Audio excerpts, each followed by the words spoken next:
Your mother was your first piano teacher. Is there any wisdom that she gave you at that early age that you have sort of carried with you throughout your career? Oh dear. I don't think so at such an early age. I mean, there are a lot of things that my mother said that actually are still resonate very strongly. And most of them had to do with work and with complaining and making excuses. And she was very big on, if you're such a good player, you can play well even on a bad instrument. And, you shouldn't blame external things first. Try to surmount them and all that. That kind of good homespun advice. But it sounds simplistic. However, when you get out on the road, if you're lucky and you get a career and you start touring around, it is an incredible temptation to make one excuse after another, because the reality is that once you get onto the road, situations are not ideal. They're not perfect. They're not tailor-made for you. There are many, many minor, annoying, aggravating hurdles to leap. So it's good to remember that kind of stuff every once in a while. Did you like to practice? No, I didn't like to practice. I liked playing. I mean, if I did my practicing, then I could do anything I wanted at the keyboard, make any kind of noise, experiment with, grabbing the strings and doing all kinds of things. That I loved to do. The actual work was difficult, and I didn't enjoy the concentration. I just wanted to do what I wanted. Mm-hmm. So when did you realize that you were probably going to be a concert pianist? I'm not sure. I guess let me answer it in the sense that I guess I realized when I was about 10 that I was probably as good as some of these other people that they said were very good, who were playing, with the Philadelphia Orchestra the same year that I was, and things like that. And so I thought, this is something I'm good at. Then I would say maybe around when I was 12 or 13, I thought it would be nice if I could spend the rest of my life just, like people have jobs, you have to have a job, so my job will be playing concerts. Hey, great, But I didn't have any certainty about it, and I really, which was sort of whatever had something to do with my personality, my character, that I didn't know that I will be for 100% sure. And I think the fact that it was like that was good for me, because since I got my career in such an odd way, that kind of overnight thing. I mean, from going one day to having no concerts to the next day having, the possibility of 75 a year, it was good for me that I had the thinking that, you can't really say that you're a concertizing pianist until you have a lot of concerts. It's not there until it's there. And so that was, once people began to offer me concerts right after, when I was 16, when I played with Bernstein and substituted for Glenn Gould and all that stuff. Then I looked around. I remember sort of some thoughts that summer, actually, which was the first time I actually went on tour. I played I played those concerts with Bernstein. Then I played that summer at Lucent Stadium with Seiji Ozawa. And then the Philharmonic went on a tour, and I played 3 of those dates. So I went out on the road, and while that was going on, I had a manager, and plans were being made for more concerts. And so I remember sitting in hotel rooms thinking, well, I guess this is it, huh? This means that right now I have a career, huh? Because people are saying that I can play next year, and they're going to pay me for it, and it's a business thing. So, when it happened, and then I was very naive, actually, which was also lucky for me. I truly, honest to God, thought, when people talked about, now to maintain a career and that it shouldn't be a flash in the pan and all that, I really thought that you had to do nothing else except play well. I thought if I played to the best of my ability and people loved it, that was it. I would have a career forever. And there's a bit of truth to that. I mean, there are a lot of other things that happen that you learn. I learned a lot about the business and what goes on. But that was good for me. I mean, I think I had much more pressure on my playing years later than right at the beginning, because I was so simplistic about it. I thought, I should just play this well and everything will be okay. It sounds like it wasn't a great shock to you when your career started to evolve. I guess it wasn't. I don't know why it wasn't. Maybe because I just took it one date at a time, and therefore I didn't. I would be surprised when a couple of years into it, people would say, "Oh, well, he's still around. That wasn't a fluke," that kind of thing. I would say, "Well, yeah, I guess not," but it didn't. I wasn't terribly involved in my interior life. Wasn't involved in the career. It was really just kept being about. Well, I was still studying, and I was a minor. My mother traveled with me until I was 21, and so I was just involved in playing well and fulfilling my obligations and trying to please my mother and my teacher, which was very often a big conflict. And then when I was about 19, I went to study with Leon Fleischer, and that was then a very, for me, a very positive, healthy experience, and also helped me in that funny bridge where, as the child boy changes to the young adult, young man, whatever, all those things, those things are complicated. And to study with someone and to go into a lesson and say, please help me with my music. And the next night to walk in front of a couple thousand people and say, all right, listen up because this is worth hearing. That's a real conflict. And Leon helped me with that incredibly, immeasurably, Since you never seem to have gone through the experience, what do you think about competitions? Well, what do I think about competitions? The funny thing is, the Young People's Concert came about through a competition. That is a competition. People tend to forget that because it just seems that Bernstein finds out about people and picked them and then they would play. No, there was a competition, and what do I think about competitions? Apparently they're a necessary evil. It's one of the ways that people can be heard and can come to attention in front of the public eye. I think we would all agree, that there's something inherently anti-musical about competitions, and that it's very difficult to, especially the most anti-musical thing is first, second, third place, etc. If you had a competition that you said, well, look, we'll get these people here, and I'll tell you what, we'll pick 5 winners. They're equal winners. That might be a little bit better, and it also might help the judging, because then you would feel comfortable about, you wouldn't have to grade the 5 people. It would be just 5. You'd have to pick 5 only. And you would be comfortable about taking someone who maybe doesn't have such good equipment, but seems to be speaking to you every time they play. And, that would help. For me, competitions, I was lucky that I didn't have to do any more for me, because I don't think I'd be at all a good competition player. I don't think I would have fared well. But 2 weeks before I auditioned for the Young People's Concerts, and I auditioned for the Merriweather Post, which at that time was run differently. I don't know if it even still exists, but it was different than it is now. Mm-hmm. And I didn't even make it past the first round, and I actually played better that time than I did for the Young People. So I had a real fast crash course in, what competitions meant and what that was all about. All of the little competitions I did in Philadelphia to play with the Philadelphia Orchestra were somehow different. They weren't, on that level. The cruelty about competitions and the things that we all take pot shots at are, like when you go through the list of first prize winners, you have some questions there, and very often the honorable mentions and second and third place are the people that you want to hear nowadays, and all that kind of stuff.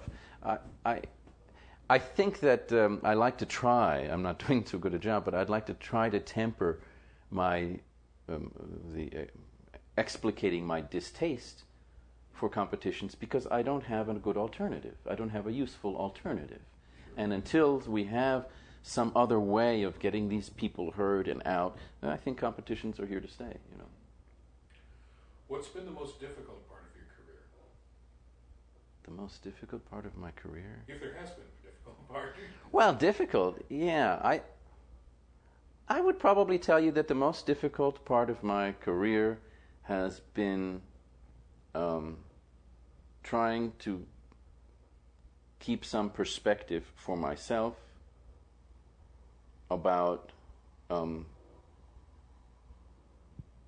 concerts where I'm not at all satisfied with my own playing. That's probably been the most difficult thing, to try to stay on an even keel about thinking, oh, geez, either that was really great and it's too bad that's not really appreciated, for what it was, or my God, I really am an idiot, and I have no business being out here. Those extremes. I would say that might be the most difficult. That would probably be the most direct, honest answer I could give you for that. Because other things, look, there are many difficulties, and there are things that are in the way of your creativity, and all kinds of travel things, and the difficulty of rising above reading, negative reviews, and all kinds of things, overcoming. I suppose in second place, I would say the most difficult thing has been trying to maintain a control in overcoming panic. Being nervous is one thing, but being panicked, real stage fright, that's an ongoing. Stage fright and memory are ongoing considerations for me. But all those other things are, they're aggravations, and they, it's like human beings. Some days it's easier to deal with, some days it's not. They go up and down, and so forth and so on. But the ultimate, dealing with whatever your own sense of perfectionism is, and when already the idea of perfectionism, it sounds superficially nice, and of course to strive to produce music in the best way you know how and that you believe is admirable. However, real perfectionism is, of course, has something negative in it, because it's not normal, it's not human. And so fighting against that, the negative parts of the self-perfection, has been the toughest. Where are you when you are in the place of performing before an audience? Do you focus completely upon the music, or do sometimes you get lost? You come back and you don't know where you've been. Yes, you can get lost, and that's of course very frightening. And it usually means at the moment of returning, you usually ruin something in the piece because you're disoriented.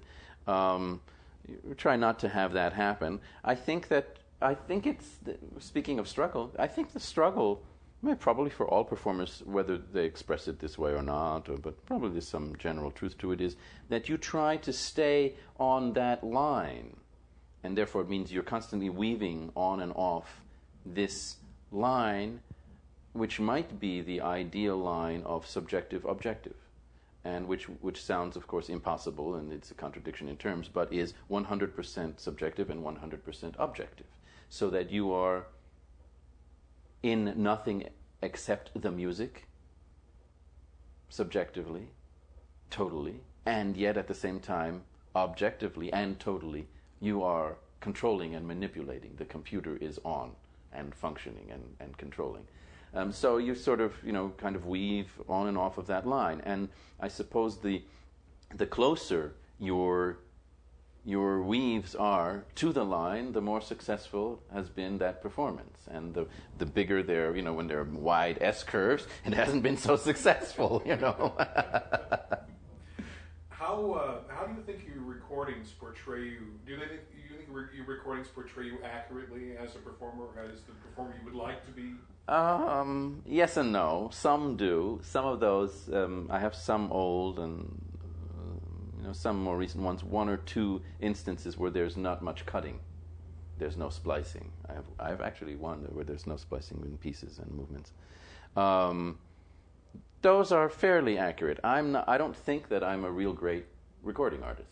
I don't think I'm really good at that. I have some clamming up that goes on when I'm in the recording studio, and that's unfortunate, although it's also a very self-serving answer. The simplest answer is, oh no, I'm much greater than those recordings. I don't know. They're relatively representative, yeah.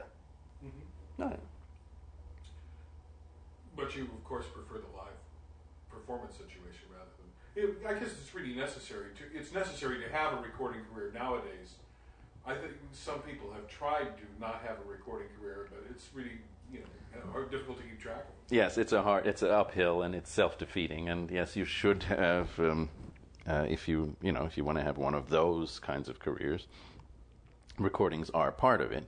I would prefer live recordings. For example, my Carnegie Hall recital quite clearly that is representative of how I play, because that's really absolutely live. With I think there's a fix in the, which I tried to write in the program notes and we were too late. There's a fix in the Schubert Sonata of, I think, a bar, and how is it? And I simply replayed one of the Brahms opus, the second, I think, of the Opus 119 pieces once through afterwards, and we used that.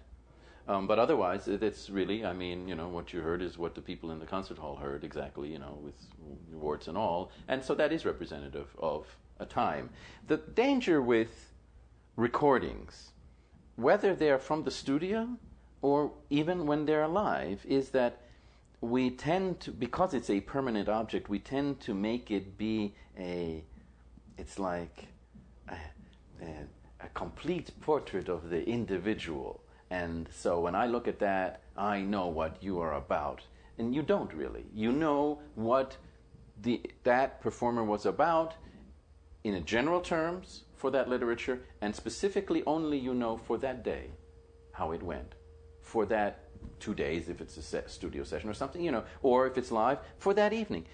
If you had, which is of course financially and from, the commercial standpoint silly, but if you had, let's say, Sviatoslav Richter doing Prokofiev 8th Sonata live, and if you went 3 nights in a row and you had 3 CDs, yes, the general would be the same, but the specifics would be quite different, and you'd say, oh, I didn't know that aspect of his personality or character, from the second one or the third one.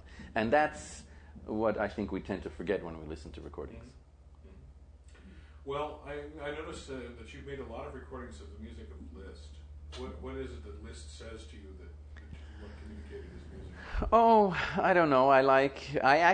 My interest as a child for Liszt had more to do with the personality than with the music. I didn't actually play all that much Liszt when I was young.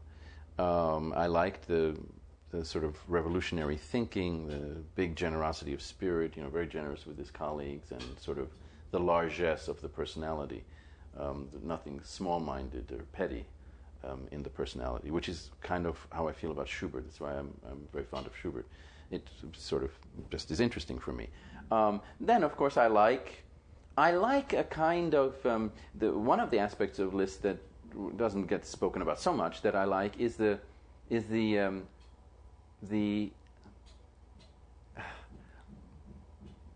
lightness of the virtuosity. It's not boring in virtuosity. When he, in many of the things like the Paganini etudes and that kind of literature, he has a kind of a bit of a smile. There's some sense of, isn't it interesting to see me up here on this high wire? That kind of smile. And yet, along with that, then you have pieces that, presage Schoenberg and Bartók. I mean, the Bagatelle without tonality. Oh, and those pieces, which are for me very important and very meaningful. So I like the personality that encompasses all of those different things, and that's my interest in Liszt. And yet a lot of pianists, that I've heard, tend to be a bit heavy-handed when they play his music. I think there's a danger. I mean, it's easy to criticize, I think, but I would do it with myself also. I mean, now I'm in the habit of playing Liszt in a certain way, I guess. But, you play a program, and let's say you put some Mozart sonatas in the first half. It's pretty clear, unless you're a complete moron, that you're going to be really careful with pedaling and with articulation, and I mean, this is sacred music and whatnot. And then you put a couple of Hungarian Rhapsodies very often, and you go to concerts and you hear people and they slam their foot down and tear through this stuff and, clip the corners, knock off the fenders and smear this and smear that, and it's okay. Well, it's not okay. The ethic that you bring to the Mozart rondo is the same ethic that you should really bring to La Campanella. Obviously, you don't play them the same, but the ethics should remain the same. And therefore, when you hear the great Liszt playing, usually it's quite, odd. I mean, I could pick some odd ones. I mean, like a Liszt sonata by Geza Anda or a Liszt sonata by Annie Fischer. Like Annie Fischer's, you don't have to believe that that's necessarily the ultimate interpretation of the Liszt sonata. But when you hear that Liszt sonata, you realize, man, this is one serious piece of music, and look how cleaned up it is, and God, what you can hear. I mean, her performance is fabulous. You know, it's really fascinating what you can hear just because it's stripped of cliche and sloppiness. Right. Although you've traversed much of the 19th century repertoire, are you always looking for new music? Yes, but when you to answer that, you know, honestly, new music for me could be Francis Poulenc impromptu. You know, I mean, it doesn't have to be brand new modern music. I'm looking at that also. Actually, I have now a connection to getting a hold of music that I personally don't know. Other people do know it, but Ernst Bacon's piano music, which I'm going to take a look at. I'm very curious about to hear. So yes, I'm always looking around. For me, it has a little bit to do the problem of, you know, my limitations of learning, and there's so much literature. And if I'm looking at, well, let me come up with. This is a good, reasonable example. If I'm looking at Fantasia Betica of De Falla or Beethoven 109, I might opt for 109 because I'd probably feel much worse if I saw a truck coming at me that I couldn't get out of the way of. If I hadn't done 109, then if I can live without doing the Fantasia Betica, I guess, for you know. But it's a pity not to do 109, and I've never played 109. So the choices that I make, you know, reflect the limitations of how much I personally can learn and produce, you know, and there are a lot of pieces that I learned that I never play in concert, but, you know, that's sort of limited. I really only refer to my repertoire as stuff that I've performed.